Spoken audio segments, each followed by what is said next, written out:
Side Story versus Broadway story. Around 9 a.m. I left the train 7 and walked from 8th Avenue to 5th Avenue through Broadway. Noticing the crowd of people that hurried to their jobs in the shades of the tall buildings, and particularly by seeing the food delivery guys on the bicycles, the East Side Story of Dr. Cobbins popped in my mind, and I kept thinking all the way about it. The East Side Story goes like this. Plate tectonics, along with magnetism, has been at work to tear apart the African plate into the Nubian and Somali plates. The speed at which these two plates are diverging is only 6 to 7 millimeters per year, but even at that slow pace, it played its roles in splitting the hominin into the separate species of the humans and chimpanzees. Plate tectonics is not all about splitting things. It also closes and makes things disappear. For instance, it is closing the Persian Gulf, and one day there will be no more Persian Gulf and the geopolitical maneuvering over its control. Back to the story. Around 10 to 5 million years ago, the Rift Valley in East Africa created a barrier between the hominin groups. The chimps remained in the south in their natural environment, that was the forest of the south, while the human ancestors made small groups who faced new challenges as a result of the changes in their ecosystems.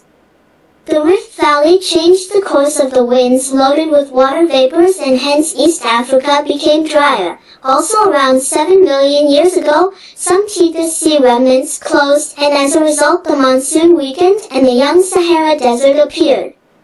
It is noteworthy that some remnants of the eastern Tethys Sea still live, such as the Caspian Sea, Aral, and Black Sea.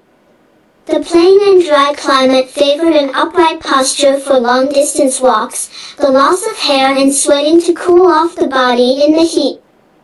The head mostly kept the hairs to provide shed and protect the skull and openings in the skull, such as eyes. Several species of hominin appeared and went extinct.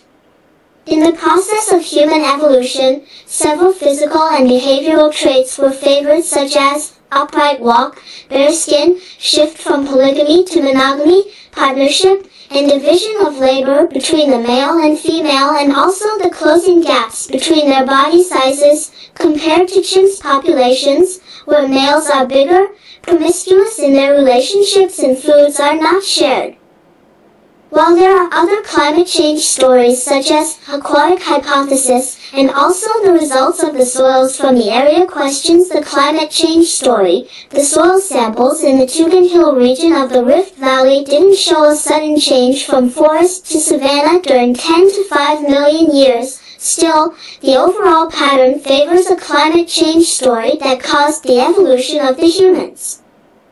Back to the walk on Broadway. Walking on Broadway, I thought about the East Side Story of human evolution. 10 to 5 million years ago, the change in climate favored certain traits. Now we are witnessing accelerated changes in both the climate and our environments. What kind of physical and behavioral traits are favored by the current changes? That was a big question mark in my head while I looked around me to see the patterns. None of the surrounding people walked in the desert or climbed on the trees.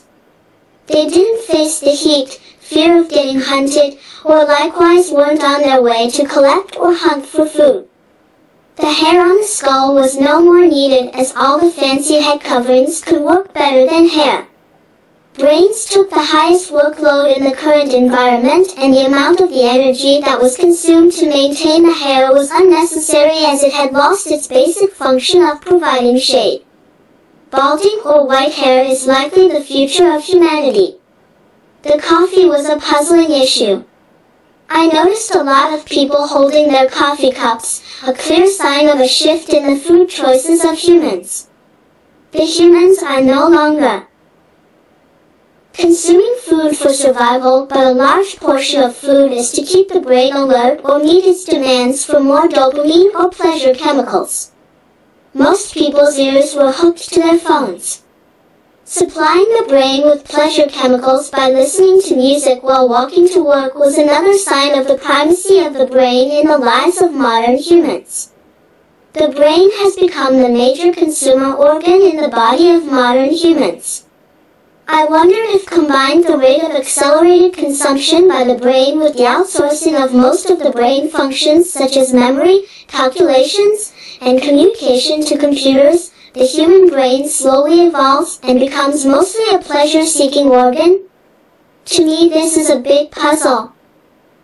The partnership between males and females was also no more needed, as I could see both males and females went to work and there were fewer pairs. If it is happening, it is a slow process, and maybe in hundreds of generations, the results become more obvious. But the process has begun, it is happening all the time, and at the risk of repeating myself, the male and female partnerships for food production, storage, and distributions are no longer needed. The businesses and corporations are doing all those work more efficiently. You need not go hunting for lunch. They deliver it to you. The development process is going to slow down even further. A decade or a decade and a half of schooling is no longer able to meet the needs of the current human societies. Human development became slow, so the kids could have time to learn necessary skills from parents or members of the tribes to survive in savanna, desert, villages, and proto-cities. A decade of schooling was needed to acquire skills needed to survive in modern industrial societies. Soon, lifetime learning will be needed for survival. Even toddlers have been hooked to the screens, and their brains demand for the serotonin overload. Most of the body is ignored at the cost of the brain. In the East Side Story, the climate change came to hominin.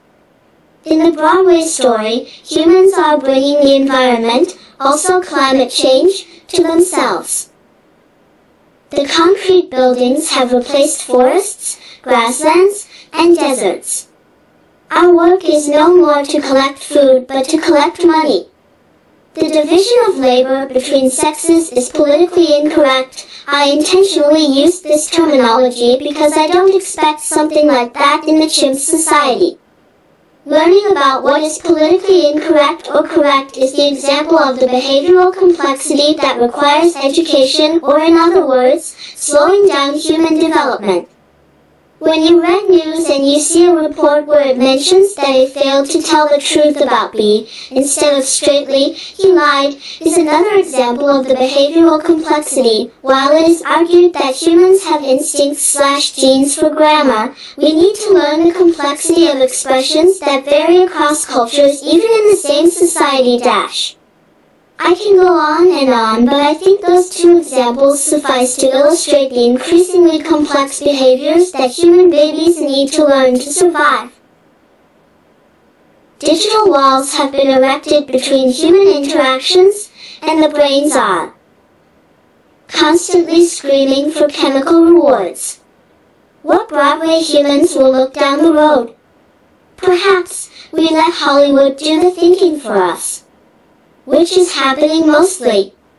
As I mentioned earlier, perhaps our brains are becoming mostly a pleasure-seeking organ because of immense bombardments of pleasure chemicals on a daily basis.